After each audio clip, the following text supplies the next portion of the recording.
اور جبریل میرے پاس اس جگہ کی مٹی بھی لایا تھا جہاں اسے شہید کیا جائے گا، اور وہ مٹی سرخ رنگ کی تھی۔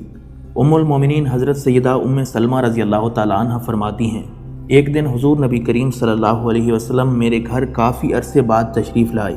میں نے دیکھا کہ آپ بہت پریشان ہیں اور آپ کے بال مبارک غبار آلود ہیں۔ میں نے عرض کیا، یا رسول اللہ صلی اللہ علیہ وسلم، کیا ماجرا ہے؟ میں آپ کو اس حال میں دیکھتی ہوں۔ آپ صلی اللہ علیہ وسلم نے فرمایا، مجھے آج اس جگہ لے جایا گیا جو عراق میں ہے، اور وہ مقام کربلا ہے۔ وہاں میرے حسین کو شہید کیا جائے گا۔ وہاں میں نے اپنی اولاد کو دیکھا اور ان کے خون کو زمین سے اٹھایا، اور وہ میرے ہاتھ میں موجود ہے۔ ام المومنین حضرت سیدہ ام سلمہ رضی اللہ تعالیٰ عنہ فرماتی ہیں، نبی اکرم صلی اللہ علیہ وسلم نے اپنی مٹھی کھولی اور فرمایا، اسے سنبھال لو اور اسے حفاظت سے رکھنا۔ میں نے دیکھا وہ سرخ رنگ کی مٹی تھی۔ میں نے اسے ایک بوتل میں رکھ لیا اور اس بوتل کا منہ اچھی طرح بند کر دیا۔ پھر جب حضرت امام حسین رضی اللہ تعالیٰ عنہ نے عراق کا سفر کیا تو میں اس شیشی کو روز دیکھتی تھی، اور جب عاشورہ کا دن ہوا تو میں نے اس میں تازہ خون دیکھا۔ میں جان گئی کہ آج ابن رسول کو شہید کر دیا گیا ہے۔ اور پھر جب آپ رضی اللہ تعالیٰ عنہ کی شہادت کی خبر مجھے ملی تو وہ بھی عاشورہ کا دن تھا۔ اس وقت آپ کی عمر مبارک 57 سال تھی۔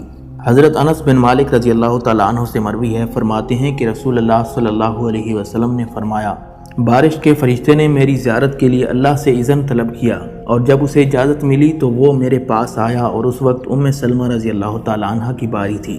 حضرت انس بن مالک رضی اللہ تعالیٰ عنہ فرماتے ہیں کہ حضور نبی کریم صلی اللہ علیہ وسلم نے ام المومنین حضرت سیدہ ام سلمہ رضی اللہ تعالیٰ عنہ سے فرمایا، تم دروازے کا دھیان رکھو اور کوئی اندر داخل نہ ہو۔ مگر اسی وقت اچانک حضرت سیدنا امام حسین رضی اللہ تعالیٰ عنہ تشریف لائے اور گھر کے اندر داخل ہو گئے۔ سرکار دو عالم صلی اللہ علیہ وسلم انہیں چومنے لگے۔ بارش کے فرشتے نے کہا کہ کیا آپ کو ان سے محبت ہے؟ آپ صلی اللہ علیہ وسلم نے ہاں میں جواب دیا تو فرشتہ بولا کہ ان قریب آپ کی امت انہیں شہید کر دے گی، اگر آپ کہیں تو میں وہ جگہ آپ کو دکھاؤں؟ آپ صلی اللہ علیہ وسلم نے فرمایا ہاں۔ پھر اس فرشتے نے وہ جگہ آپ کو دکھائی اور پھر وہ سرخ مٹی بھی لایا۔ سرکار مدینہ صلی اللہ علیہ وسلم نے وہ سرخ مٹی ام المومنین حضرت ام سلمہ رضی اللہ تعالیٰ عنہ کو دے دی، اور انہوں نے وہ مٹی ایک کپڑے میں باندھ لی، اور وہ مٹی کربلا کی مٹی تھی۔ ناظرین، ام المومنین حضرت سیدہ عائشہ صدیقہ رضی اللہ تعالیٰ عنہ سے مروی ہے، فرماتی ہیں کہ ایک دن جبریل امین بارگاہ رسالت میں حاضر ہوئے۔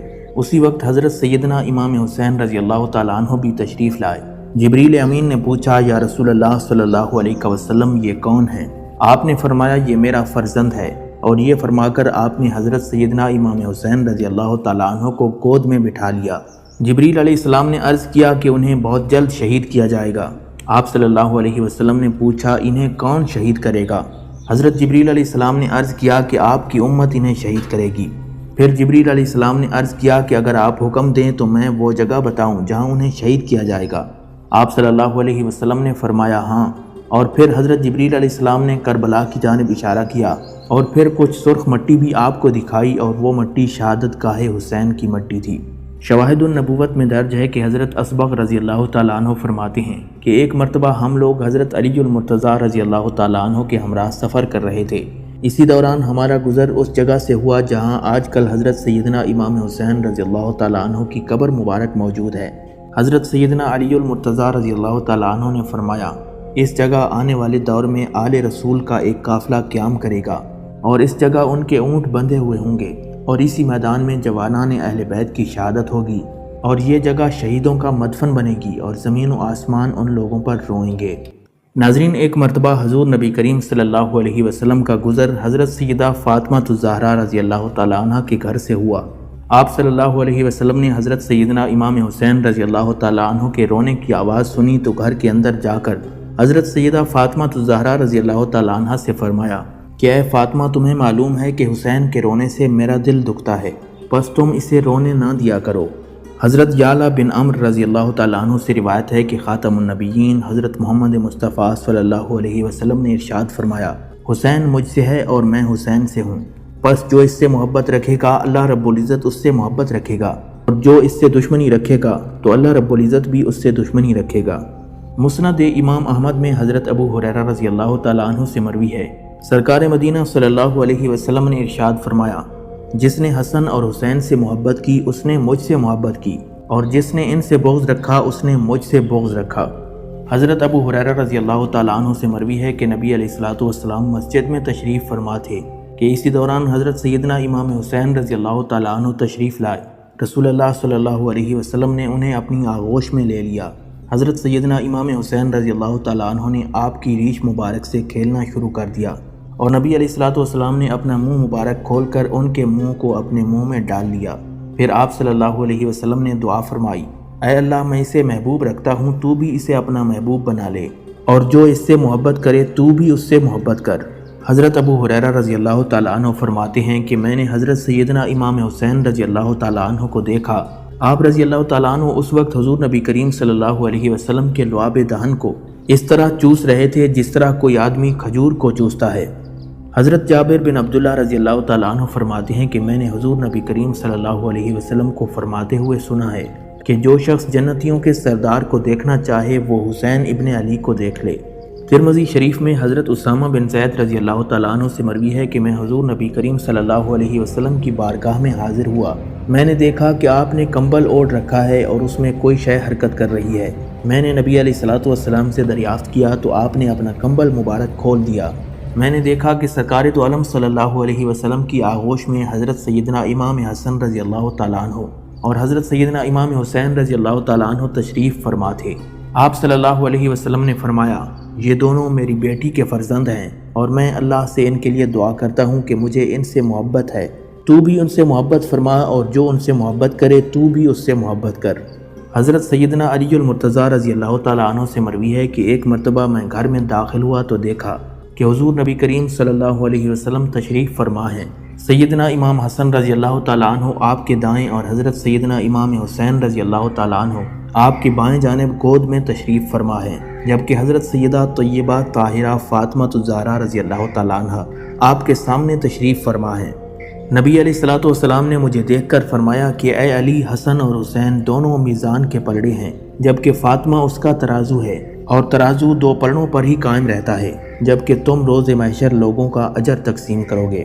حضرت سیدنا عمر ابن خطاب رضی اللہ تعالیٰ عنہ سے مروی ہے کہ میں نے دیکھا کہ حضور نبی کریم صلی اللہ علیہ وسلم کی پشت پر حضرت سیدنا امام حسین رضی اللہ تعالیٰ عنہ سوار ہیں، اور آپ رضی اللہ تعالیٰ عنہ نے ڈوری تھام رکھی ہے جس کا ایک سرا سرکار دو عالم صلی اللہ تعالیٰ علیہ وسلم کے ہاتھ میں تھا۔ نبی علیہ الصلوۃ والسلام اس وقت حضرت سیدنا امام حسین رضی اللہ تعالیٰ عنہ کے اشارے پر چلتے تھے۔ میں نے جب دیکھا تو کہا کہ واہ کیا خوب سواری ہے۔ نبی علیہ الصلوۃ والسلام نے فرمایا کہ سوار بھی کتنا عمدہ ہے۔ ناظرین، بچپن میں ایک روز حضرت سیدنا امام حسن اور حضرت سیدنا امام حسین رضی اللہ تعالیٰ عنہم آپس میں کشتی کر رہے تھے۔ سرکار دو عالم صلی اللہ علیہ وسلم نے حضرت سیدنا امام حسن رضی اللہ تعالیٰ عنہ سے فرمایا کہ حسن حسین کو پکڑ لو۔ جگر گوشہ رسول حضرت سیدہ فاطمہ الزہرا رضی اللہ تعالیٰ عنہ نے کہا، بابا جان، آپ بڑے بھائی کو کہتے ہیں کہ وہ چھوٹے بھائی کو پکڑ لے۔ نبی علیہ الصلوۃ والسلام نے فرمایا کہ جبریل امین بھی تو حسین سے کہہ رہے ہیں کہ وہ حسن کو پکڑ لیں۔ حضرت انس بن مالک رضی اللہ تعالیٰ عنہ سے روایت ہے کہ حضرت سیدنا امام حسین رضی اللہ تعالیٰ عنہ کی شکل سرکار دو عالم صلی اللہ علیہ وسلم سے مشابہ تھی۔ ایک دن حضرت سیدنا ابو بکر صدیق رضی اللہ تعالیٰ عنہ نے سیدنا امام حسین رضی اللہ تعالیٰ عنہ کو کھیلتے ہوئے دیکھا تو تیزی سے لپک کر ان کو گود میں اٹھا لیا اور پیار کرنے لگے۔ آپ نے فرمایا، میرے ماں باپ آپ پر قربان ہوں، آپ علی سے مشابہ نہیں بلکہ حضور نبی کریم سے مشابہ ہیں۔ حضرت سیدنا علی المرتضیٰ رضی اللہ تعالیٰ عنہ قریب ہی کھڑے تھے، انہوں نے سنا تو وہ مسکرانے لگے۔ ناظرین، ایک مرتبہ رسول اللہ صلی اللہ علیہ وسلم اپنے چند صحابہ کرام کے ہمراہ ایک گلی سے گزرے تو آپ نے چند بچوں کو کھیل کود میں مشغول دیکھا۔ آپ صلی اللہ علیہ وسلم آگے بڑھے اور ایک بچے کو گود میں اٹھا کر پیار کرنے لگے۔ صحابہ کرام رضی اللہ تعالیٰ عنہم نے حیرانگی سے دریافت کیا کہ یا رسول اللہ صلی اللہ علیہ وسلم، آپ نے صرف اسی ایک بچے کو گود میں اٹھا کر پیار کیوں کیا؟ تاجدار کائنات نے فرمایا کہ میں نے ایک روز اس بچے کو اپنے لخت جگر حسین کے قدموں کی خاک کو اپنے آنکھوں پر لگاتے ہوئے دیکھا تھا۔ اسی روز سے مجھے اس سے محبت ہو گئی اور میں بروز قیامت اس کی اور اس کے والدین کی شفاعت کروں گا۔ ایک مرتبہ حسنین کریمین رضی اللہ تعالیٰ عنہم تختی لے کر نبی علیہ الصلوۃ والسلام کی خدمت میں حاضر ہوئے اور عرض کرنے لگے، نانا جان، دونوں میں سے کس کا خط اچھا ہے؟ سرکار دو جہاں صلی اللہ علیہ وسلم ان میں سے کسی ایک کی دل شکنی نہیں کرنا چاہتے تھے کہ اسے رنج نہ پہنچے۔ آپ نے خود فیصلہ نہ فرمایا اور ان کو حضرت سیدنا علی المرتضیٰ رضی اللہ تعالیٰ عنہ کے پاس بھیج دیا۔ کہ وہ فیصلہ کریں۔ حضرت سیدنا علی المرتضیٰ رضی اللہ تعالیٰ عنہ نے خود فیصلہ نہ کیا اور ان کو حضرت سیدہ فاطمہ الزہرا رضی اللہ تعالیٰ عنہ کے پاس بھیج دیا۔ انہوں نے فرمایا کہ مجھے خط کی زیادہ پہچان نہیں ہے، اس لیے میں یہ 7 موتی زمین پر ڈالتی ہوں، تم میں سے جو زیادہ موتی چن لے گا اس کی تختی اچھی ہوگی۔ آپ رضی اللہ تعالیٰ عنہ نے موتی ہوا میں اچھال دیے اور جب زمین پر گرے تو جنت کے شہزادوں نے ان کو چننا شروع کر دیا۔ دونوں نے 3 موتی چن لیے۔ اب دونوں میں سے کوئی ایک 7واں موتی اٹھا سکتا تھا کہ حضرت جبریل علیہ السلام تشریف لائے اور 7واں موتی اٹھا لیا اور اللہ رب العزت کے حکم سے اس کے 2 ٹکڑے کر دیے اور دونوں شہزادوں نے آدھا آدھا اٹھا لیا۔ دونوں شہزادوں میں سے کسی کو شکست کا منہ نہ دیکھنا پڑا۔ نبی علیہ السلام کو خبر ہوئی تو آپ دیدہ ہو گئے اور فرمانے لگے کہ اللہ رب العزت کو آج ان کی اتنی رنجیدگی بھی منظور نہیں، اور ایک وقت ایسا آئے گا کہ دونوں کو آزمائش میں مبتلا کیا جائے گا۔ حضرت سیدنا عمر فاروق رضی اللہ تعالیٰ عنہ کے پاس یمن سے 2 چادریں آئیں۔ لوگوں نے وہ چادریں آپ کو پہنا دیں۔ آپ رضی اللہ تعالیٰ عنہ وہ چادریں پہن کر منبر نبوی پر بیٹھے ہوئے تھے اور لوگ آپ کی خدمت میں حاضر ہو رہے تھے۔ آپ نے اسی دوران دیکھا کہ حضرت امام حسن اور حضرت امام حسین رضی اللہ تعالیٰ عنہ اپنی والدہ حضرت سیدہ فاطمہ الزہرا رضی اللہ تعالیٰ عنہ کے گھر سے نکلے اور ان کے کندھوں پر اس وقت کچھ نہیں تھا۔ حضرت عمر رضی اللہ تعالیٰ عنہ کی آنکھوں سے آنسو جاری ہو گئے۔ لوگوں نے آپ سے رونے کی وجہ دریافت کی تو آپ نے فرمایا کہ مجھے اس بات پر رونا آ رہا ہے کہ میرے پاس 2 چادریں ہیں، جبکہ حسنین کریمین رضی اللہ تعالیٰ عنہ کے پاس ایک بھی چادر نہیں ہے۔ میرے پاس جو چادریں ہیں وہ ان کے لیے بڑی ہیں۔ اس کے بعد آپ رضی اللہ تعالیٰ عنہ نے یمن خط لکھا اور 2 چادریں حسنین کریمین کے لیے منگوا لیں۔ جب یہ دونوں چادریں آپ کے پاس پہنچ گئیں تو آپ نے خود حسنین کریمین کے پاس جا کر انہیں وہ دونوں چادریں پہنا دیں۔ ناظرین، رسول اللہ صلی اللہ علیہ وسلم کے وصال باکمال کے وقت حضرت سیدنا امام حسین رضی اللہ تعالیٰ عنہ ابھی چھوٹے تھے، مگر آپ کا غم کسی بھی طرح دوسروں سے کم نہیں تھا۔ آپ رضی اللہ تعالیٰ عنہ کو حضور نبی کریم صلی اللہ علیہ وسلم کے وصال کے بعد ایک رہبر اور رہنما کی کمی محسوس ہوئی۔ رسول اللہ صلی اللہ علیہ وسلم کا حسنین کریمین کو فرط جذبات سے چومنا اور پیار کرنا جب امام حسین رضی اللہ تعالیٰ عنہ کو یاد آتا تو ان کا دل ڈوبنے لگتا۔ آپ رضی اللہ تعالیٰ عنہ کی والدہ جگر گوشہ رسول حضرت سیدہ فاطمہ الزہرا رضی اللہ تعالیٰ عنہ کی کیفیت بھی کچھ مختلف نہیں تھی۔ اس وقت حضرت سیدنا علی المرتضیٰ رضی اللہ تعالیٰ عنہ اپنے جگر گوشوں اور زوجہ کی دلجوئی کی ہر ممکن کوشش کیا کرتے تھے۔ ناظرین، روایات میں آتا ہے کہ حضرت سیدنا علی المرتضیٰ رضی اللہ تعالیٰ عنہ حضرت سیدہ فاطمہ الزہرا رضی اللہ تعالیٰ عنہ کے وصال کے دن جب گھر تشریف لائے تو حضرت سیدہ فاطمہ الزہرا رضی اللہ تعالیٰ عنہ نے بیماری اور کمزوری کے باوجود آٹا گوندھا اور اپنے ہاتھ سے روٹیاں پکائیں۔ پھر حضرت سیدنا علی المرتضیٰ رضی اللہ تعالیٰ عنہ اور بچوں کے کپڑے دھوئے۔ حضرت علی رضی اللہ تعالیٰ عنہ نے فرمایا کہ فاطمہ، میں نے تمہیں کبھی 2 کام اکٹھے کرتے نہیں دیکھا، آج تم کام اکٹھے کر رہی ہو۔ سیدہ فاطمہ رضی اللہ تعالیٰ عنہ نے فرمایا، میں نے رات خواب میں اپنے والد ماجد کو دیکھا، وہ میرے منتظر تھے۔ میں نے عرض کیا کہ میری جان آپ کی جدائی میں نکل رہی ہے۔ آپ صلی اللہ علیہ وسلم نے فرمایا کہ فاطمہ، میں بھی تمہارا انتظار کر رہا ہوں۔ بس اس خواب کے بعد میں نے یہ جان لیا کہ یہ میرا آخری دن ہے اور میں اب اس دنیا سے پردہ فرمانے والی ہوں۔ میں نے یہ روٹیاں اس لیے پکائی ہیں کہ کل جب آپ میرے غم میں مبتلا ہوں تو میرے بچے بھوکے نہ رہیں، اور کپڑے اس لیے دھوئے ہیں کہ میرے بعد جانے کون کپڑے دھوئے گا۔ حضرت سیدنا علی المرتضیٰ رضی اللہ تعالیٰ عنہ نے جب آپ کی باتیں سنی تو آپ کی آنکھوں سے آنسو جاری ہو گئے۔ پہلے نبی علیہ السلام کی جدائی اور اب حضور نبی کریم صلی اللہ علیہ وسلم کی لاڈلی صاحبزادی اور خاتون جنت کی جدائی آپ کے لیے ایک کاری زخم سے کم نہ تھی۔ سیدہ فاطمہ الزہرا رضی اللہ تعالیٰ عنہ نے جب آپ کی کیفیت دیکھی تو فرمایا، آپ غم نہ کریں اور جیسے آپ نے پہلے صبر کیا اب بھی صبر کریں، بے شک اللہ صبر کرنے والوں کے ساتھ ہے۔ حضرت سیدہ فاطمہ الزہرا رضی اللہ تعالیٰ عنہ کے وصال سے پہلے حضرت اسماء بنت امیس رضی اللہ تعالیٰ عنہ تشریف لائیں تو آپ رضی اللہ تعالیٰ عنہ نے ان سے فرمایا کہ میرے بچوں کو کھانا کھلا دیں۔ حضرت اسماء بنت امیس رضی اللہ تعالیٰ عنہ نے حسنین کریمین کو جب کھانے کے لیے جمع کیا تو انہوں نے کھانا کھانے سے انکار کر دیا اور کہنے لگے کہ ہم اپنی والدہ کے بغیر کھانا نہیں کھائیں گے۔ اس دوران حضرت سیدنا علی المرتضیٰ رضی اللہ تعالیٰ عنہ تشریف لائے اور انہوں نے بچوں کو ان کے نانا کے روضہ مبارک پر بھیج دیا۔ ابھی کچھ دیر ہی گزری تھی کہ بچے پھر آ گئے اور حضرت سیدنا علی المرتضیٰ رضی اللہ تعالیٰ عنہ سے کہنے لگے کہ ہمیں اپنی والدہ کا آخری دیدار کرنے دیں۔ سیدہ فاطمہ الزہرا رضی اللہ تعالیٰ عنہ نے اشارے سے فرمایا کہ انہیں آنے دیں۔ حضرت سیدنا علی المرتضیٰ رضی اللہ تعالیٰ عنہ نے دروازہ کھول دیا اور بچے بھاگ کر ماں کے سینے سے لگ گئے۔ آپ رضی اللہ تعالیٰ عنہ نے انہیں پیار کیا اور انہیں دعائیں دیتے ہوئے ایک مرتبہ پھر سرکار مدینہ صلی اللہ علیہ وسلم کے روضہ مبارک پر بھیج دیا۔ حسنین کریمین کے جانے کے بعد حضرت سیدہ فاطمہ الزہرا رضی اللہ تعالیٰ عنہ نے ام المومنین حضرت ام سلمہ رضی اللہ تعالیٰ عنہ جو کہ اس وقت آپ کے پاس موجود تھیں ان سے کہا کہ والدہ میرے غسل کے لیے پانی کا انتظام کریں تاکہ میں غسل کر سکوں۔ ام المومنین حضرت ام سلمہ رضی اللہ تعالیٰ عنہ نے پانی کا انتظام کیا اور آپ نے غسل کیا۔ غسل کرنے کے بعد آپ رضی اللہ تعالیٰ عنہ نے صاف ستھرے کپڑے پہنے اور قبلہ رو ہو کر لیٹ گئیں۔ قبلہ رو لیٹنے کے بعد آپ رضی اللہ تعالیٰ عنہ نے حضرت اسماء بنت امیس رضی اللہ تعالیٰ عنہ سے فرمایا کہ سرکار مدینہ صلی اللہ علیہ وسلم کے وصال کے وقت حضرت جبریل امین علیہ السلام جست اطہر کو حنوط کرنے کے لیے کافور بہشتی لائے تھے، جس کے آپ نے 3 حصے کیے تھے۔ ان میں سے 2 حصے مجھے عنایت ہوئے اور میرے اور ابو الحسن کے لیے تھے، تم اس میں سے ایک حصہ لے آؤ اور دوسرا ابو الحسن کے لیے سنبھال کر رکھ دو۔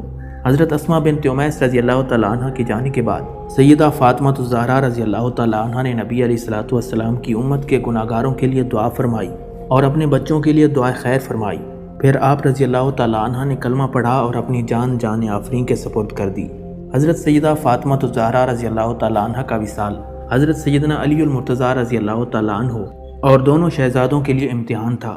جب دونوں ننھے شہزادے بالخصوص حضرت سیدنا امام حسین رضی اللہ تعالیٰ عنہ والدہ کی یاد میں آنسو بہاتے تو حضرت سیدنا علی المرتضیٰ رضی اللہ تعالیٰ عنہ بھی رونا شروع کر دیتے۔ پھر دونوں شہزادوں کو گلے سے لگاتے اور پیار کرتے ہوئے انہیں صبر کرنے کی نصیحت فرماتے تھے۔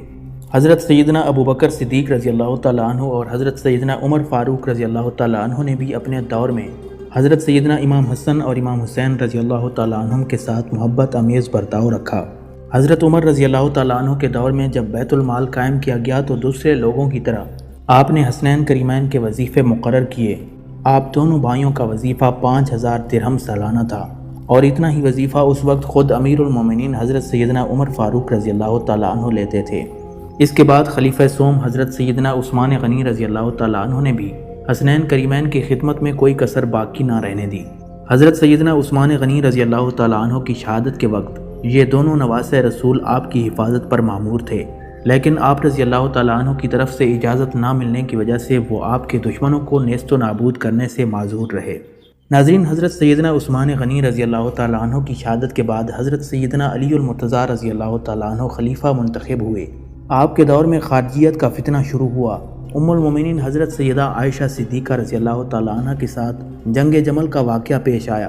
حضرت سیدنا امیر معاویہ رضی اللہ تعالیٰ عنہ نے حضرت سیدنا عثمان غنی رضی اللہ تعالیٰ عنہ کا قصاص طلب کیا۔ اس دوران جب جنگ کا خطرہ لاحق ہوا تو حضرت سیدنا امام حسن رضی اللہ تعالیٰ عنہ نے جنگ بندی کروائی۔ ماہ رمضان 40 ہجری میں ایک خارجی نے حضرت سیدنا علی المرتضیٰ رضی اللہ تعالیٰ عنہ پر قاتلانہ حملہ کر دیا۔ زخمی ہونے کے بعد 3 دن تک آپ رضی اللہ تعالیٰ عنہ زندہ رہے۔ اس دوران آپ سے حضرت سیدنا امام حسن رضی اللہ تعالیٰ عنہ کی جانشینی کے بارے میں پوچھا گیا تو اس پر آپ نے فرمایا کہ نہ میں حکم دیتا ہوں اور نہ روکتا ہوں۔ تیسرے دن آپ رضی اللہ تعالیٰ عنہ کا وصال ہو گیا۔ حضرت علی رضی اللہ تعالیٰ عنہ کی تجہیز و تکفین سے فراغت کے بعد کوفہ کی جامع مسجد میں حضرت سیدنا امام حسن رضی اللہ تعالیٰ عنہ کی خلافت پر بیعت ہوئی۔ روایات کے مطابق اس وقت 20,000 سے زیادہ لوگوں نے آپ کے ہاتھ پر بیعت کی۔ کچھ عرصے کے بعد حضرت سیدنا امام حسن رضی اللہ تعالیٰ عنہ حضرت امیر معاویہ رضی اللہ تعالیٰ عنہ کے حق میں خلافت سے دستبردار ہو گئے اور اپنے اہل و عیال کے ہمراہ مدینہ منورہ روانہ ہو گئے۔ یوں نبی علیہ الصلوۃ والسلام کا یہ فرمان پورا ہوا کہ میرا یہ بیٹا مسلمانوں کے 2 گروہوں میں صلح کا باعث بنے گا۔ حضرت سیدنا امام حسن رضی اللہ تعالیٰ عنہ نے مدینہ منورہ پہنچنے کے بعد سیاسی امور سے علیحدگی اختیار کر لی اور پھر کسی سیاسی معاملے میں مداخلت نہ فرمائی۔ ناظرین، حضرت سیدنا امام حسن رضی اللہ تعالیٰ عنہ کو زہر دے کر شہید کیا گیا۔ جس وقت آپ رضی اللہ تعالیٰ عنہ کو زہر دیا گیا اس وقت حضرت سیدنا امام حسین رضی اللہ تعالیٰ عنہ نے آپ کے پاس آ کر عرض کیا، بھائی جان مجھے بتائیں کہ آپ کو زہر کس نے دیا ہے؟ آپ نے فرمایا کہ اگر میرا گمان درست ہے تو پھر اللہ رب العزت حقیقی بدلہ لینے والا ہے۔ حضرت سیدنا امام حسن رضی اللہ تعالیٰ عنہ کی شہادت بھی حضرت سیدنا امام حسین رضی اللہ تعالیٰ عنہ کے صبر کا امتحان تھی۔ آپ رضی اللہ تعالیٰ عنہ اپنے غم گسار بھائی کو یاد کر کے ہمیشہ رویا کرتے تھے۔ حضرت سیدنا امام حسن رضی اللہ تعالیٰ عنہ کی شہادت کے بعد لوگوں نے خلافت کے لیے سیدنا امام حسین رضی اللہ تعالیٰ عنہ کی طرف رجوع کیا، لیکن آپ نے حضرت امیر معاویہ رضی اللہ تعالیٰ عنہ کے ساتھ کیے گئے معاہدے کی پابندی کو ضروری سمجھتے ہوئے لوگوں کی بات ماننے سے انکار کر دیا اور حضرت امیر معاویہ رضی اللہ تعالیٰ عنہ کی زندگی کے دوران ان کی بیعت خلافت پر قائم رہے۔ اسی طرح حضرت امیر معاویہ رضی اللہ تعالیٰ عنہ نے بھی معاہدے کی شرائط کی پابندی کی۔ روایات میں آتا ہے کہ حضرت امیر معاویہ رضی اللہ تعالیٰ عنہ حضرت سیدنا امام حسین رضی اللہ تعالیٰ عنہ اور ان کے تمام عزیز و اقارب کو شام کے علاقے دمشق میں لے گئے اور وہاں آپ کو مختار سلطنت بنا دیا۔ آپ رضی اللہ تعالیٰ عنہ کو دمشق کے محل میں رکھا اور ہر طرح سے خاطر و مدارت کی۔ حضرت سیدنا امام حسین رضی اللہ تعالیٰ عنہ جب بھی دربار خلافت میں تشریف لے جاتے تو آپ کے لیے حضرت امیر معاویہ رضی اللہ تعالیٰ عنہ اپنے دائیں جانب خصوصی نشست لگواتے۔ اگر کہیں جانا ہوتا تو پہلے حضرت سیدنا امام حسین رضی اللہ تعالیٰ عنہ سوار ہوتے، بعد میں حضرت امیر معاویہ رضی اللہ تعالیٰ عنہ سوار ہوتے تھے۔ الغرض امیر معاویہ رضی اللہ تعالیٰ عنہ کے ساتھ ان کے وصال تک حضرت سیدنا امام حسین رضی اللہ تعالیٰ عنہ کے تعلقات بے حد خوشگوار رہے۔ ناظرین، حضرت امیر معاویہ رضی اللہ تعالیٰ عنہ کا جب آخری وقت آیا تو انہوں نے یزید کو وصیت کرتے ہوئے فرمایا، میں تجھے وصیت کرتا ہوں کہ حسین، اس کی اولاد اور بھائی بہنوں اور تمام بنی ہاشم کے حق میں اپنی حکومت میں کوئی جدید امر کرنے سے پہلے حضرت امام حسین علیہ السلام سے مشورہ کرنا۔ تیرا کوئی حکم حسین کے حکم سے بلند نہ ہو اور تیری کوئی ضرورت حسین کی ضرورت سے مقدم نہ ہو۔ اس وقت تک ہرگز کھانا مت کھانا جب تک تو ان کو نہ کھلا دے، اور نہ پانی پینا جب تک وہ نہ پی لیں، اور اسی طرح کوئی خرچ حتیٰ کہ اپنے لشکر کا اور اپنے گھر کا خرچ نہ کرنا جب تک ان پر خرچ نہ کر لو، اور خود اس وقت تک کچھ نہ پہنا جب تک ان کو نہ پہنا لو۔ خلافت یقیناً ان کا حق ہے۔ اگر امام حسین علیہ السلام خلافت طلب کریں یا خود خلافت کا اعلان کریں تو تم ان کی اطاعت کر لینا۔ لیکن یزید نے اپنے والد محترم حضرت سیدنا امیر معاویہ رضی اللہ تعالیٰ عنہ کی وصیت کی کوئی پرواہ نہ کی، اور تخت پر براجمان ہوتے ہی حضرت امام حسین رضی اللہ تعالیٰ عنہ سے بیعت کا مطالبہ کرنے لگا۔ پھر یزید نے حضرت امام حسین علیہ السلام کے پاس اپنے کچھ ایلچی بھیجے اور خط لکھ کر کہا کہ وہ اس کی بیعت کر لیں، لیکن حضرت امام حسین علیہ السلام نے یہ کہہ کر ان کو واپس بھیج دیا کہ میں کسی فاسق و فاجر کے ہاتھ پر بیعت نہیں کرتا اور نہ ہی یزید کی خلافت کو تسلیم کرتا ہوں۔ پھر سیدنا امام علی مقام نے اہل بیت اطہار اور صحابہ کرام کے ساتھ ساتھ اپنے بھائی محمد ابن حنفیہ سے مشورے طلب کیے۔ سب نے آپ کا خیال دریافت کیا تو آپ نے وہی جواب دیا جو آپ نے والی مدینہ کو دیا تھا کہ میں خاندان نبوت کا چشم و چراغ ہرگز ایسے فاسق و فاجر کے ہاتھ پر بیعت نہیں کرتا۔ اس پر سب نے اتفاق کیا اور مشورہ دیا کہ آپ مدینہ منورہ سے مکہ معظمہ چلے جائیں۔ سیدنا امام حسین علیہ السلام کا بھی یہی ارادہ ہوا کہ مدینہ منورہ میں رہنا درست نہیں، کیونکہ امام علی مقام جانتے تھے کہ میرا انکار بیعت یزید کے اشتعال کا باعث بنے گا، اور یزید لعین جیسا جان کا دشمن اور خون کا پیاسا شخص مدینہ منورہ کی حرمت کا خیال بھی نہیں رکھے گا۔ مدینہ منورہ سے حضرت امام حسین علیہ السلام کی رحلت کا دن اہل مدینہ اور خود امام علی مقام کے لیے غم و اندوہ کا دن تھا۔ آپ رضی اللہ تعالیٰ عنہ رات کو ریاض الجنت میں عبادت و نوافل میں مشغول رہے اور بارگاہ رب العزت میں دعا فرمائی، یا اللہ، یہ تیرے نبی کی قبر انور ہے اور میں تیرے نبی کا بیٹا ہوں۔ میں جن حالات سے مجبور ہو کر جا رہا ہوں تو جانتا ہے۔ میں نیکی کو اختیار اور بدی سے اجتناب کو پسند کرتا ہوں۔ اے اللہ، میں تجھ سے اور صاحب قبر کا واسطہ دے کر کہتا ہوں کہ تو میرے لیے وہ راستہ پیدا فرما جس میں تیری اور تیرے رسول کی رضامندی ہے۔ حضرت امام علی مقام علیہ السلام یہ دعا فرماتے رہے اور روتے رہے۔ نوافل و عبادات سے فارغ ہونے کے بعد حضرت امام علی مقام اپنے نانا جان حضرت محمد مصطفیٰ صلی اللہ علیہ وسلم کے مزار پر انوار پر حاضر ہوئے اور ہدیہ درود و سلام پڑھتے رہے اور روتے رہے، قبر کے ساتھ لپٹ گئے۔ اسی حالت میں آپ دیکھتے ہیں کہ فرشتوں کی جماعت کثیرہ موجود ہے اور سرکار دو جہاں صلی اللہ تعالیٰ علیہ وسلم جلوہ افروز ہیں، اور سیدنا امام حسین رضی اللہ تعالیٰ عنہ کو آپ نے اپنی آغوش میں لیا، سینہ اقدس سے لگایا اور چوم کر فرمانے لگے، اے میرے پیارے حسین، میں تمہیں دیکھ رہا ہوں کہ عنقریب تم خاک و خون میں تڑپائے جاؤ گے، میری امت کے چند اور ساتھیوں کے ساتھ زمین کربلا میں ظلم کے ساتھ ذبح کیے جاؤ گے، اور تم سب پیاسے بھی ہوگے اور تمہیں پانی میسر نہیں ہوگا۔ اس سب کے باوجود قاتل میری شفاعت کے امیدوار ہوں گے، خدا کی قسم ان کو میری شفاعت نصیب نہیں ہوگی۔ گھبراؤ نہیں، تم عنقریب اپنے ماں باپ کے پاس پہنچ جاؤ گے، سب تمہارے مشتاق ہیں۔ اسی حالت میں امام علی مقام حضرت امام حسین علیہ السلام اپنے نانا جان سے روتے ہوئے عرض کرتے ہیں، اے پیارے نانا جان، میری دنیا میں جانے کی کوئی خواہش نہیں سوائے اس کے کہ آپ مجھے یہیں اپنے ہمراہ قبر میں جگہ دے دیں۔ رسول اکرم صلی اللہ علیہ وسلم نے اپنے حسین کو تسلی دی اور فرمایا، نہیں میرے پیارے بیٹے، تمہارے لیے دنیا میں ابھی رجوع ہے، کیونکہ تمہیں شہادت کا وہ مرتبہ پانا ہے جو خدا نے تمہارے لیے لکھ دیا ہے، اس کا عظیم ثواب تمہیں ملنا ہے۔ اسی حال میں حضرت امام علی مقام رضی اللہ تعالیٰ عنہ قبر انور سے بیدار ہوئے اور آپ کی آنکھوں سے آنسو جاری تھے۔ کہنے لگے، اے پیارے نانا جان، اب حسین کی آخری حاضری ہے، امید نہیں کہ اب دوبارہ قبر انور کی حاضری مجھ کو نصیب ہوگی۔ پھر حضرت سیدنا امام حسین علیہ السلام صبر کا دامن لیے ہوئے حضرت سیدنا ابوبکر صدیق اور حضرت سیدنا عمر فاروق رضی اللہ تعالیٰ عنہ کی قبر مبارک پر روئے اور سلام عرض کیا۔ اب حضرت سیدنا امام حسین علیہ السلام ام سلمہ رضی اللہ تعالیٰ عنہ کے پاس ملاقات کے لیے حاضر ہوئے اور سارا ماجرا بیان کیا۔ یہ سن کر کہ امام حسین علیہ السلام مدینہ منورہ سے مکہ مکرمہ جانے کا پختہ ارادہ کر چکے ہیں، ام المومنین حضرت ام سلمہ رضی اللہ تعالیٰ عنہ کہنے لگیں، مجھے اس سفر پر جانے کا سنا کر میرے دل کو تکلیف اور مجھے غم زدہ نہ کرو، کیونکہ میں نے سرکار مدینہ صلی اللہ تعالیٰ علیہ وسلم کی زبان اطہر سے سنا ہے، میرا بیٹا حسین عراق کی سرزمین میں شہید کیا جائے گا اور اس پر ظلم و ستم کیا جائے گا اور اس زمین کے ٹکڑے کو کربلا کہا جائے گا، اور میرے پاس تو وہ مٹی بھی شیشی میں محفوظ ہے جو خود سرکار مدینہ صلی اللہ تعالیٰ علیہ وسلم نے مجھے دی تھی کہ اس کو سنبھال کر رکھنا، جب یہ خون بن جائے تو سمجھ لینا کہ حسین شہید ہو گئے ہیں۔ لہٰذا اے پیارے حسین، آپ کا سفر مجھے مکہ مکرمہ کا معلوم نہیں ہوتا بلکہ کربلا کا سفر ہے۔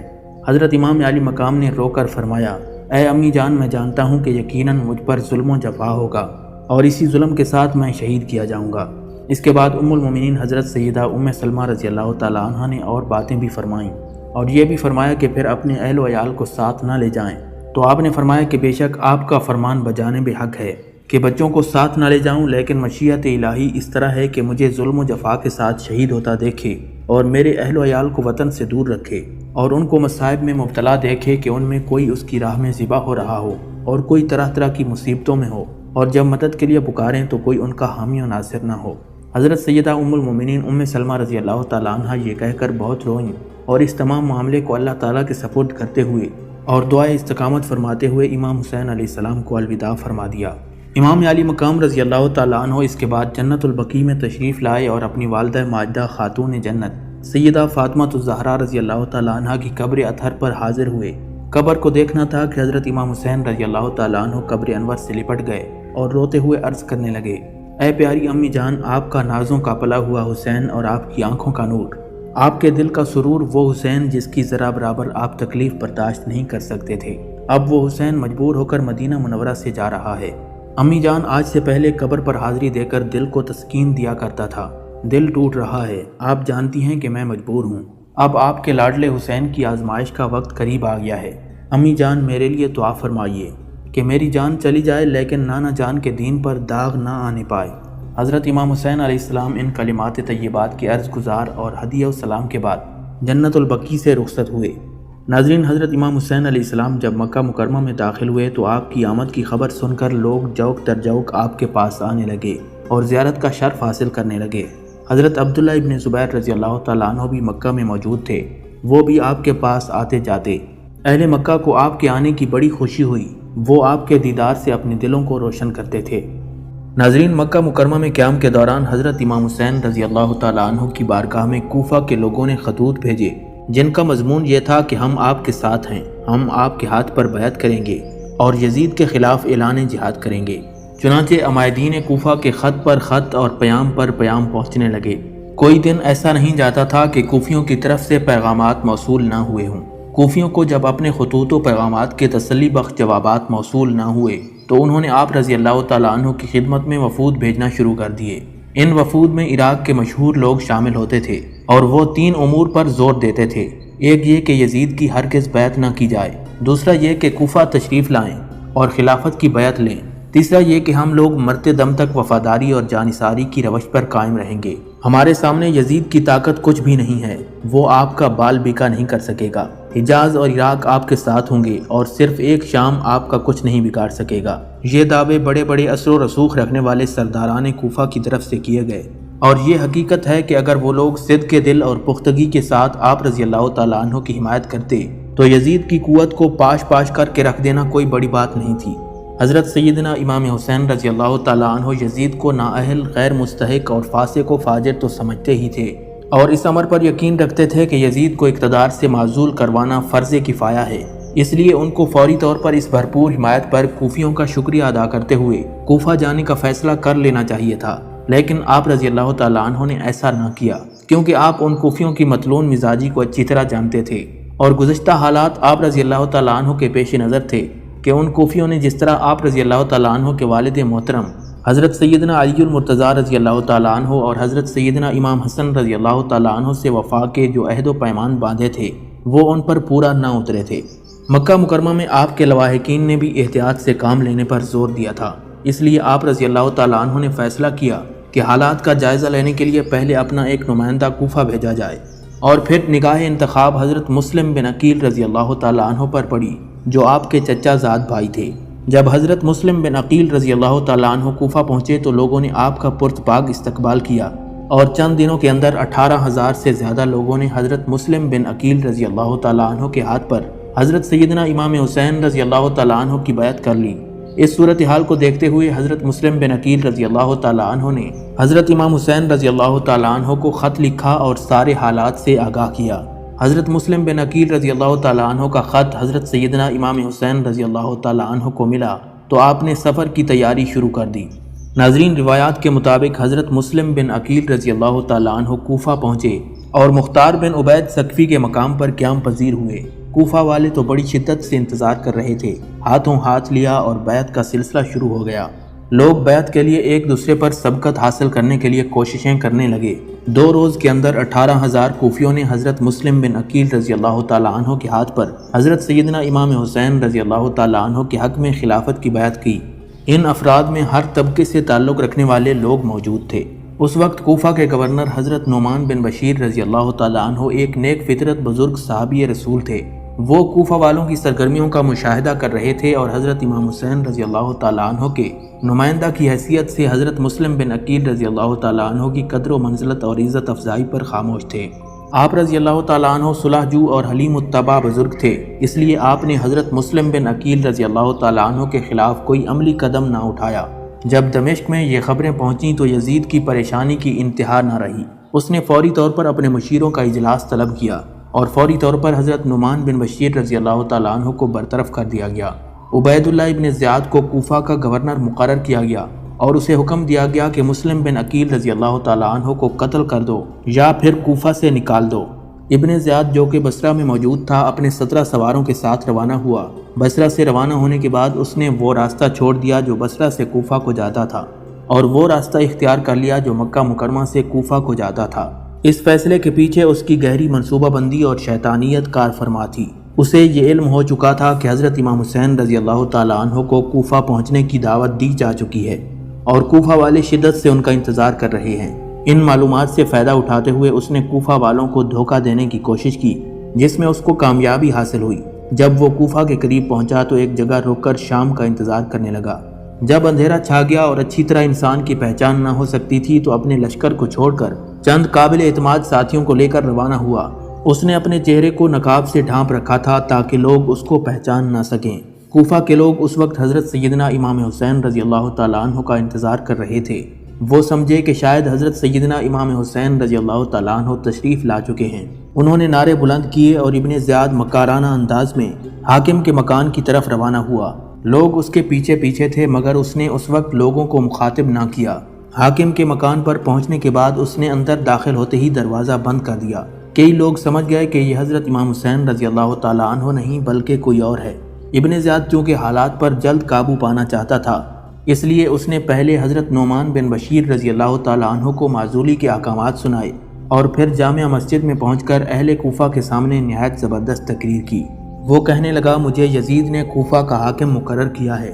اس نے مجھے حکم دیا ہے کہ میں مظلوموں سے انصاف، فرما برداروں پر احسان اور غداروں اور نافرمانوں پر سختی کروں۔ میں یہ حکم بجا لاؤں گا۔ دوستوں سے میرا سلوک مشفق اور مہربان باپ جیسا ہوگا، لیکن جو شخص میرے احکام سے سرتابی کرے گا اسے تلوار کی دھار اور کوڑے کی مار کا مزہ چکھاؤں گا۔ اس لیے ہر شخص کو خود اپنی جان پر رحم کرنا چاہیے۔ اس تقریر کا کوفہ کے لوگوں پر بہت زیادہ اثر ہوا۔ کوفہ والے مخلص نہیں تھے، اس لیے بزدل بھی تھے۔ وہ ہزاروں کی تعداد میں تھے لیکن ابن زیاد کے ساتھ گنتی کے چند افراد تھے۔ وہ اگر بزدلی نہ دکھاتے تو تقریر کے دوران ہی اس کی تکہ بوٹی کر دیتے، لیکن تقریر سن کر ان میں سے اکثر کے پسینے چھوٹنے لگے تھے۔ ابن زیاد اس تقریر کے بعد اپنے محل میں چلا گیا اور اپنے ساتھ لائے ہوئے لوگوں کو بھی خفیہ میٹنگ کے لیے بلا لیا۔ ناظرین، ابن زیاد کے گورنر بننے اور کوفیوں کے دغا دینے کی خبر سننے کے بعد حضرت مسلم بن عقیل رضی اللہ تعالیٰ عنہ کوفہ کے ایک سردار ہانی بن عروہ کے گھر منتقل ہو گئے، جو کہ حضرت سیدنا امام حسین رضی اللہ تعالیٰ عنہ کے جانثاروں میں سے تھے۔ ابن زیاد نے امام مسلم بن عقیل رضی اللہ تعالیٰ عنہ کی تلاش کے لیے اپنے جاسوس شہر میں پھیلا دیے۔ ابن زیاد کے جاسوس شہر بھر میں حضرت مسلم بن عقیل رضی اللہ تعالیٰ عنہ کو تلاش کرتے رہے مگر ناکام رہے۔ اس دوران ابن زیاد ایک روز خود ہانی بن عروہ کے گھر پہنچ گیا۔ دراصل ابن زیاد کو ہانی بن عروہ پر شک گزرا تھا، اس لیے اس نے اپنے جاسوسوں کو اس کے گھر کی نگرانی پر مامور کر دیا۔ ابن زیاد کے ایک جاسوس نے ہانی بن عروہ کے گھر کے ایک بزرگ کو اپنی باتوں میں پھنسا لیا اور اس سے کہا کہ میں دلی خواہش کے ساتھ یہاں پہنچا ہوں اور میری یہ خواہش ہے کہ میں حضرت سیدنا امام حسین رضی اللہ تعالیٰ عنہ کے کسی داعی کی خدمت میں 3000 دینار جو میری ملکیت میں ہیں پیش کر کے ثواب حاصل کروں۔ وہ بزرگ اس جاسوس کی باتوں میں آ گئے اور اسے لے کر حضرت مسلم بن عقیل رضی اللہ تعالیٰ عنہ کے پاس چلے گئے۔ وہ شاطر جاسوس حضرت امام مسلم بن عقیل رضی اللہ تعالیٰ عنہ کے قدموں سے لپٹ گیا اور آنسو بہانا شروع ہو گیا۔ پھر اس نے ابن زیاد کو مخبری کی کہ حضرت مسلم بن عقیل رضی اللہ تعالیٰ عنہ ہانی بن عروہ کے گھر میں موجود ہیں۔ ابن زیاد نے ہانی بن عروہ کو طلب کیا اور ان سے امام مسلم بن عقیل کی حوالگی کا مطالبہ کیا۔ ہانی بن عروہ نے کہا کہ وہ میرے مہمان ہیں، میں تمہارے حوالے ہرگز نہیں کروں گا۔ یہ سن کر ابن زیاد غصے میں آ گیا اور اس نے ہانی بن عروہ کو قید میں ڈلوا دیا۔ ناظرین، پھر ابن زیاد نے کوفہ کے دیگر قبائل کے سرداروں کو اپنے ہاں مدعو کیا اور جب وہ پہنچے تو اس نے قلعہ کے دروازے بند کر دیے۔ امام مسلم بن عقیل رضی اللہ تعالیٰ عنہ کو جب خبر پہنچی تو وہ ان 18,000 جوانوں کو لے کر جو بیعت کر چکے تھے ابن زیاد کے مکان پر پہنچے۔ ابن زیاد نے ایک اور چال چلی اور اس نے ان تمام سرداروں سے کہا کہ وہ اپنے اپنے قبیلے کے لوگوں کو امام مسلم بن عقیل رضی اللہ تعالیٰ عنہ کا ساتھ چھوڑ دینے کا حکم دیں، ورنہ ان کے سر قلم کر دیے جائیں گے۔ پھر ان سرداروں نے اپنے اپنے قبائل کو حکم دیا اور وہ جو حضرت سیدنا امام حسین رضی اللہ تعالیٰ عنہ اور حق کے لیے اپنی گردنیں کٹوانے کو تیار تھے، انہوں نے امام مسلم بن عقیل کا ساتھ چھوڑ دیا۔ حضرت امام مسلم بن عقیل رضی اللہ تعالیٰ عنہ نے جب کوفہ والوں کی غداری دیکھی تو پریشانی کے عالم میں ایک طرف چل دیے۔ اس دوران ایک ضعیفہ کے پاس سے آپ کا گزر ہوا، آپ نے اس سے پانی طلب کیا تو اس نے آپ کو پانی پلایا اور کہنے لگی کہ سارا کوفہ اس وقت آپ کا دشمن ہے، آپ میرے گھر میں رہیں، میں آپ کو باہر نہیں جانے دوں گی، میرا بیٹا بھی جاسوس ہے اور آپ فی الوقت میرے گھر کے تہہ خانے میں چھپ جائیں۔ حضرت امام مسلم بن عقیل رضی اللہ تعالیٰ عنہ اس ضعیفہ عورت کے گھر چھپ گئے۔ اس دوران اس کا بیٹا گھر آیا اور شک پڑنے پر اس نے ابن زیاد کو آپ رضی اللہ تعالیٰ عنہ کی موجودگی کے بارے میں آگاہ کر دیا۔ ابن زیاد نے محمد بن اشعث کی سربراہی میں 70 جوانوں کا ایک دستہ روانہ کیا اور وہ اس گھر پر حملہ آور ہو گئے۔ آپ رضی اللہ تعالیٰ عنہ کو جب معلوم ہوا تو اس ضعیفہ کو ابن زیاد کے انتقام سے بچانے کے لیے گھر سے باہر آ گئے۔ گھر سے باہر آنے کے بعد آپ رضی اللہ تعالیٰ عنہ کا محمد بن اشعث اور اس کے لشکر سے مقابلہ ہوا اور آپ زخمی ہو گئے۔ محمد بن اشعث نے پناہ کا وعدہ کیا تو آپ نے ہتھیار ڈال دیے۔ آپ رضی اللہ تعالیٰ عنہ کو ابن زیاد کے پاس لے جایا گیا، جہاں ابن زیاد نے آپ کی گردن اڑانے کا حکم دے دیا۔ امام مسلم بن عقیل رضی اللہ تعالیٰ عنہ نے محمد بن اشعث کو اس کا وعدہ یاد دلاتے ہوئے کہا کہ تم اپنا وعدہ پورا نہ کر سکے، اب تم میری ایک بات مان لو اور میرے بھائی امام حسین رضی اللہ تعالیٰ عنہ کو خط لکھ کر کوفہ کے حالات سے آگاہ کر دو۔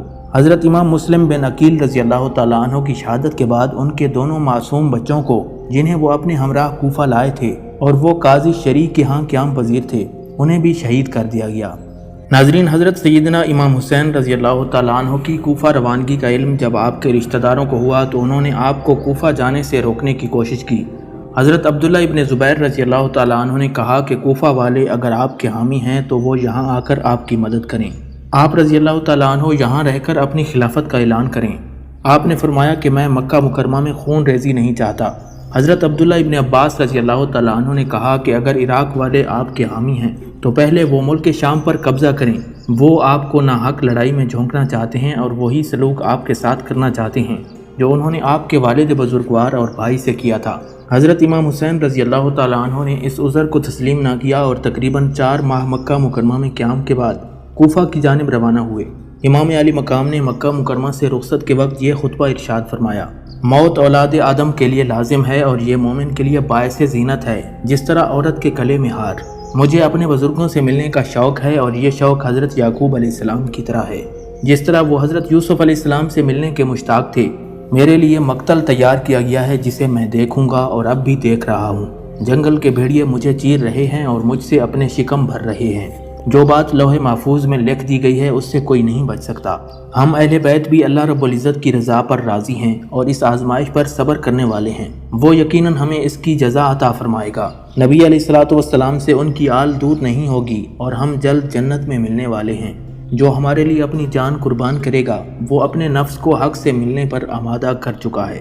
ناظرین، امام علی مقام امام حسین رضی اللہ تعالیٰ عنہ کی کوفہ روانگی کی خبر جب ابن زیاد کو پہنچی تو اس نے جاسوسی کا نظام سخت کروا دیا اور حضرت سیدنا امام حسین رضی اللہ تعالیٰ عنہ سے ہمدردی رکھنے والوں کو قید اور مارنا شروع کر دیا۔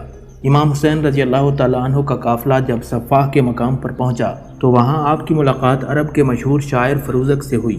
حضرت سیدنا امام حسین رضی اللہ تعالیٰ عنہ جب سالبہ پہنچے تو آپ نے کوفہ کی جانب سے ایک گھڑ سوار کو آتے دیکھا۔ آپ نے اسے روک کر کوفہ کے حالات دریافت کیے تو اس نے عرض کیا کہ ابن زیاد کو کوفہ کا گورنر مقرر کیا گیا اور اس نے یزید کے مخالفین پر کوفہ کی سرزمین کو تنگ کر دیا ہے۔ آپ رضی اللہ تعالیٰ عنہ کے چچا زاد بھائی حضرت مسلم بن عقیل رضی اللہ تعالیٰ عنہ اور ان کے دونوں بیٹوں کو شہید کر دیا گیا ہے۔ اسی طرح امام مسلم بن عقیل رضی اللہ تعالیٰ عنہ کے جتنے بھی حامی تھے وہ بھی سب شہید کر دیے گئے ہیں۔ حضرت سیدنا امام حسین رضی اللہ تعالیٰ عنہ نے جب یہ خبر دیگر لوگوں کو سنائی تو حضرت مسلم بن عقیل رضی اللہ تعالیٰ عنہ کی صاحبزادی حضرت حمیدہ رضی اللہ تعالیٰ عنہ جو کہ اس قافلے میں شامل تھیں وہ رونے لگ گئیں تو حضرت امام حسین رضی اللہ تعالیٰ عنہ نے فرمایا، اللہ ان ظالموں سے بدلہ لے گا اور انہیں جہنم واصل کرے گا۔ میرے بھائی مسلم کے ذمے جو فرض تھا وہ انہوں نے بخوبی نبھا دیا، اب جو کچھ ہے وہ ہمارے ذمے ہے۔ پھر آپ رضی اللہ تعالیٰ عنہ نے حضرت مسلم بن عقیل رضی اللہ تعالیٰ عنہ کی بیوہ اور دیگر بچوں کو بھی تسلی دی۔ امام علی مقام امام حسین علیہ السلام جب زبالہ کے مقام پر پہنچے تو آپ کو اطلاع ملی کہ عبداللہ بن القطیر جو کہ حضرت امام مسلم بن عقیل کے ہمراہ تھے انہیں بھی شہید کر دیا گیا ہے۔ ابن زیاد نے کوفہ کی جانب جانے والے تمام راستوں کی ناکہ بندی کروا دی اور اپنے جاسوس چھوڑ دیے تاکہ آپ کی آمد کا پتہ چل سکے۔ امام علی مقام کو جب ابن زیاد کے ان اقدامات کی اطلاع ہوئی تو آپ نے اسے مشیت الہی سمجھ کر قبول کر لیا اور منزل با منزل سفر طے کرتے ہوئے کوفہ کی جانب سفر رواں دواں رکھا۔ جب حضرت امام حسین رضی اللہ تعالیٰ عنہ کا قافلہ سرات پہنچا تو حر ابن ریاحی 1000 کا لشکر لے کر آپ کے مقابلے میں آیا تاکہ آپ کو گرفتار کر سکے۔ جب سرات کے صحرا میں حر ابن ریاحی اور اس کے لشکریوں کی پیاس سے بری حالت ہوئی تو حضرت امام حسین رضی اللہ تعالیٰ عنہ نے اپنے ساتھیوں کو حکم دیا کہ انہیں پانی پلاؤ۔ حضرت امام علی مقام رضی اللہ تعالیٰ عنہ نے اس ریگستانی علاقے میں حر اور اس کے لشکریوں سے خطاب کرتے ہوئے فرمایا، میں خود تمہاری جانب نہیں آیا بلکہ تم نے مجھے خطوط لکھ کر بلایا اور کہا کہ ہمارا کوئی امام نہیں، ہماری رہنمائی فرمائیں۔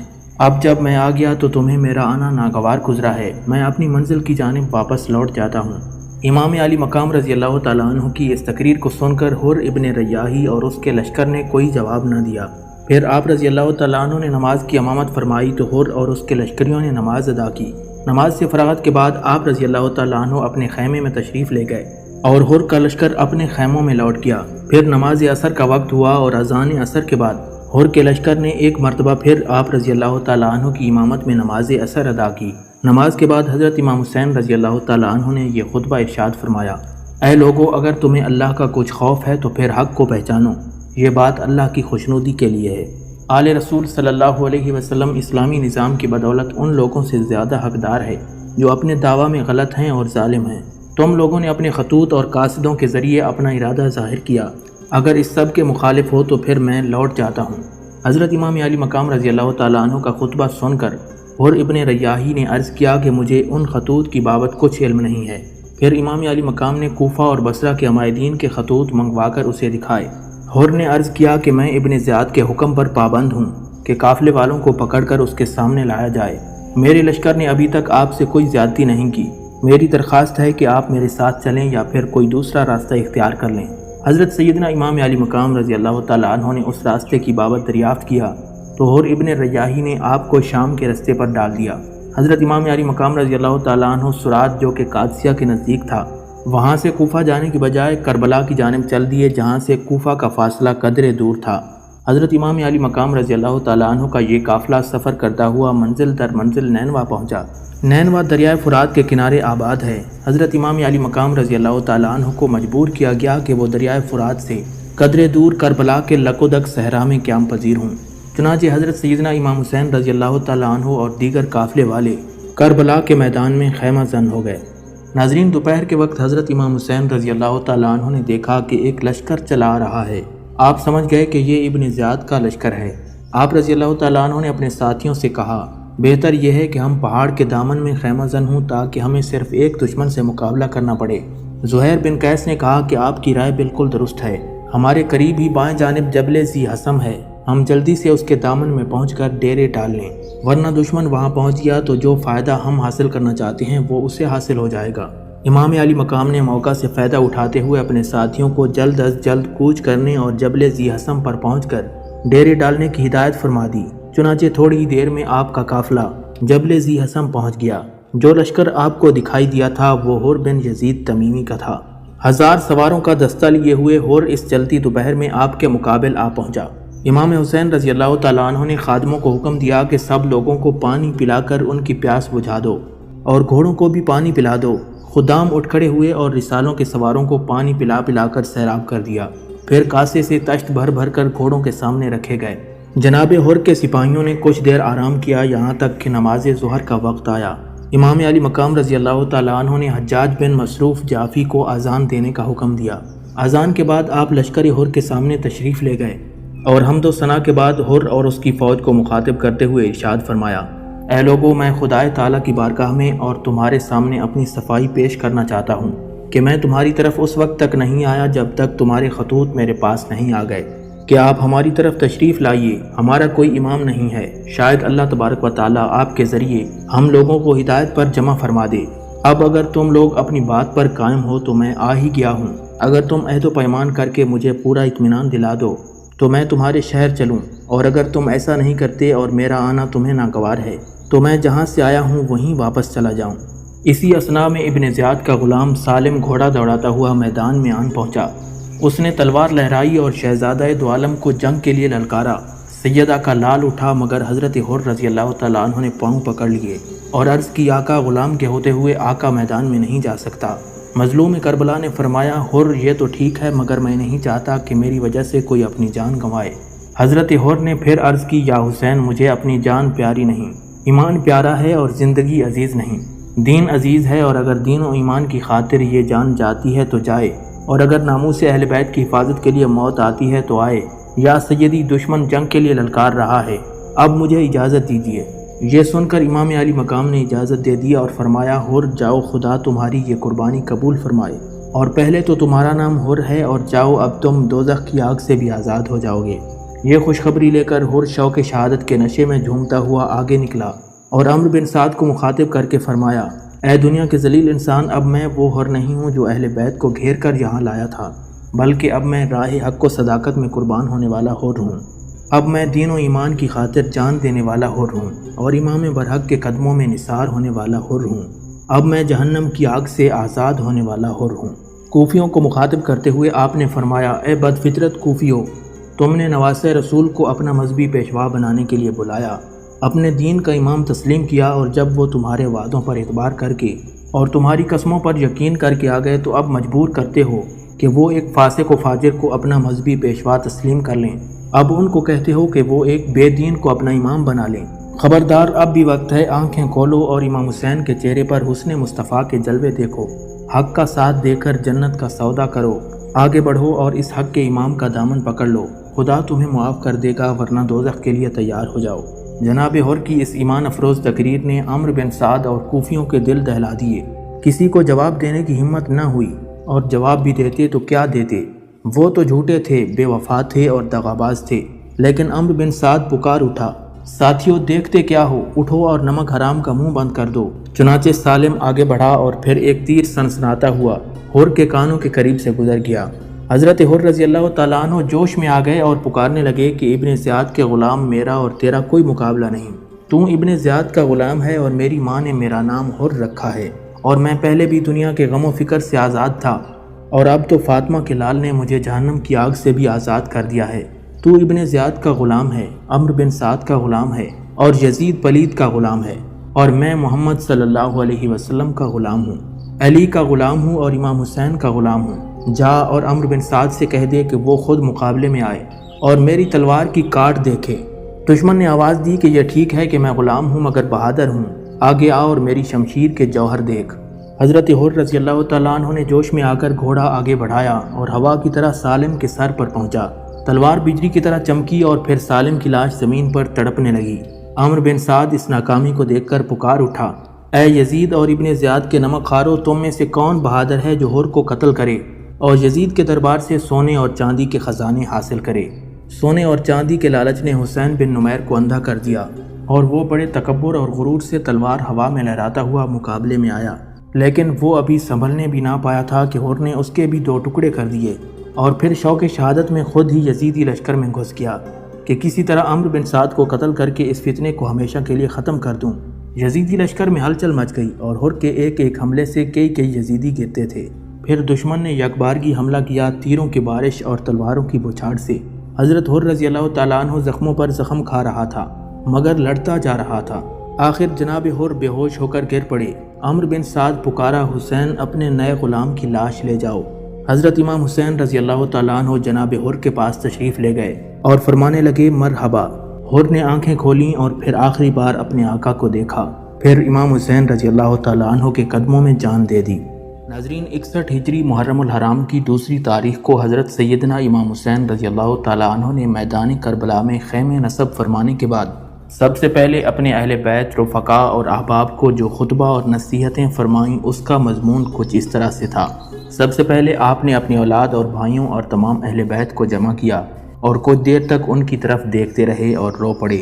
پھر بارگاہ خداوندی میں یوں عرض کیا، اے اللہ، ہم تیرے نبی کی اطرت ہیں اور ہم کو زبردستی آقا نامدار صلی اللہ علیہ وسلم کے شہر اور حرم سے دور کر دیا گیا، ہم پر ظلم و ستم کیا گیا، تو ہمارے حق کو پورا فرما اور ظالموں پر فتح و نصرت عطا فرما۔ عام لوگ دنیا کے بندے ہیں اور انہوں نے دین کو مذاق بنایا ہوا ہے، اور وہ دین میں ظاہری طور پر اس وقت رہتے ہیں جب تک ان کی مالی حالت بہتر رہتی ہے، لیکن جب کسی آزمائش کا وقت آتا ہے تو دیندار بہت کم لوگ ثابت ہوتے ہیں۔ اس کے بعد آپ نے اپنے ہمراہیوں کو مخاطب کرتے ہوئے فرمایا کہ میں آپ کو وصیت کرتا ہوں کہ جب ہم پر مصیبت و تکلیف اور شہادت کا وقت آئے تو صبر کرنا، جب میں شہید ہو جاؤں تو خبردار اپنے رخساروں پر تمانچے نہ مارنا اور اپنے چہروں کو نہ نوچنا، اپنے بالوں کو نہ نوچنا اور اپنے کپڑے نہ پھاڑنا اور واویلا کی صدائیں بلند نہ کرنا۔ اے میری بہن زینب، تم فاطمہ الزہرا کی شہزادی ہو، اور جیسا انہوں نے رسول اللہ صلی اللہ علیہ وسلم کی مفارقت پر صبر کیا تھا، تم بھی اسی طرح میری شہادت پر صبر کرنا۔ امام علی مقام کے اس خطبے کا مقصد یہی تھا کہ ہمارے مصائب اور شہادت کے بعد ماتم نہ کرنا۔ یزیدی لشکر نے جب حضرت سیدنا امام حسین رضی اللہ تعالیٰ عنہ کا خطبہ سنا تو ان میں سے بیشتر لوگ جو شامی تھے وہ میدان جنگ چھوڑ کر واپس جانے لگے، اور کوفیوں کی بھی بڑی تعداد کریا وزاری کرتی ہوئی میدان جنگ سے واپس لوٹ گئی۔ بختری بن ربیعہ، شیس بن ربیع اور شمر ذوالجوشن نے جب یہ منظر دیکھا کہ سیدنا امام حسین رضی اللہ تعالیٰ عنہ کے خطاب نے ان کے ساتھیوں کے اذہان و قلوب پر اثر کیا ہے، تو انہوں نے پنتیرہ بدلا اور آپ سے کہا، ہم آپ کو عبید اللہ ابن زیاد کے پاس لے جاتے ہیں اور وہ آپ کے معاملے میں فیصلہ کرے گا، اور اگر آپ نے عبید اللہ ابن زیاد کی موجودگی میں یزید کی بیعت کر لی تو ہم آپ کا ساتھ دیں گے۔ ناظرین، جب حضرت سیدنا امام حسین رضی اللہ تعالیٰ عنہ نے عمرو بن سعد کی طرف سے مکمل خاموشی دیکھی تو آپ نے جان لیا کہ یزیدی حکومت کے ناپاک احکامات جو میرے متعلق کیے گئے ہیں اس پر یہ تفکر میں پڑا ہوا ہے۔ آپ نے خود اس کو پیغام بھیجا کہ آج رات مجھے ملو تاکہ میں تم سے کچھ ضروری باتیں کروں۔ اس نے کہلا بھیجا کہ میں فلاں علیحدہ مقام پر آپ سے ملاقات کروں گا۔ امام علی مقام جب اس سے ملنے گئے تو شہزادہ علی اکبر اور سیدنا ابو الفضل عباس رضی اللہ تعالیٰ عنہ کو بھی اپنے ہمراہ لے گئے۔ دوران ملاقات امام حسین علیہ السلام اور عمرو بن سعد کے درمیان گفتگو ہوتی رہی اور موجودہ صورتحال پر کئی امور زیر بحث آئے اور سلسلہ کلام بڑھتا گیا، یہاں تک کہ آپس میں کچھ خاص باتیں ہوئیں جن کا حاصل یہ تھا۔ دوران گفتگو امام حسین علیہ السلام نے فرمایا، کیا تو اس خدا سے نہیں ڈرتا جس کی بارگاہ میں حاضر ہونا ہے؟ تو مجھ سے جنگ کرتا ہے حالانکہ تو اچھی طرح جانتا ہے کہ میں کس کا فرزند ہوں۔ اس قوم کو چھوڑ اور میرا ساتھ دے، یہ بات خدا کی خوشنودی کے زیادہ نزدیک ہے۔ اس کے جواب میں عمرو بن سعد نے کہا کہ مجھے خوف ہے کہ میرا گھر ڈھا دیا جائے گا۔ امام حسین علیہ السلام نے فرمایا کہ اگر ان لوگوں نے تمہارا گھر ڈھایا تو میں تمہیں گھر بنا دوں گا۔ عمرو بن سعد نے کہا، مجھے خطرہ ہے کہ میری جائیداد ضبط کر لی جائے گی۔ امام حسین علیہ السلام نے فرمایا کہ میں اپنے مال سے تیری موجودہ جائیداد سے بہتر جائیداد تجھے لے کر دوں گا۔ عمرو بن سعد نے کہا کہ میرے اہل و عیال ہیں، مجھے ان کی ہلاکت کا بھی ڈر ہے۔ اس کے بعد ابن سعد خاموش ہو گیا اور حضرت امام حسین علیہ السلام اٹھ کر کھڑے ہو گئے۔ اور فرمانے لگے تجھے کیا ہو گیا ہے، اللہ تجھے نہیں بخشے گا اور توقع یہی ہے کہ تو اب زیادہ دیر عراق کی گندم نہیں کھا سکے گا۔ عمرو بن سعد نے بطور مسخر یہ کہا کہ اچھا گندم نہ ملی تو جو کھا کر گزارا کر لوں گا۔ یہ اس کا ایک مذاق تھا۔ یہ پریشان کن صورتحال جو 2 محرم سے جاری تھی اب وہ 7ویں محرم کو اس نہج پر آن پہنچی کہ دریائے فرات کا پانی، جس کو 5 دن تک تو پہلے ہی بڑی دشواری کے ساتھ اس بے آب و گیاہ اور چٹیل میدان میں دریائے فرات سے خاندان نبوت پانی استعمال کرتے رہے اور پیتے بھی رہے، لیکن اب 7ویں محرم کو مکمل طور پر خاندان نبوت کو پانی کی بندش کو عملی شکل دی جا رہی ہے۔ یزیدی فوج کے سربراہ نے عمرو بن سعد کو سینکڑوں کی تعداد پر مشتمل فوجی دستہ بھیجا کہ تم دریائے فرات پر سب کو متعین کر دو اور اتنی دور تک پہرا لگاؤ کہ قافلہ حسینی میں سے کوئی ایک بھی کسی حصے سے پانی نہ پی سکے۔ چنانچہ اس طرح اہل بیت اطہار پر پانی کو بند کر دیا گیا۔ ناظرین، حضرت امام حسین رضی اللہ تعالیٰ عنہ کے فضائل و مناقب اور شہادت کے واقعات اس قدر زیادہ ہیں کہ اگر ان کو بیان کیا جائے تو یہ کئی گھنٹوں کا مضمون ہوگا۔ اس ویڈیو کے پارٹ 2 میں ہم شہیدان کربلا کی شہادت کے مکمل حالات و واقعات پیش کریں گے۔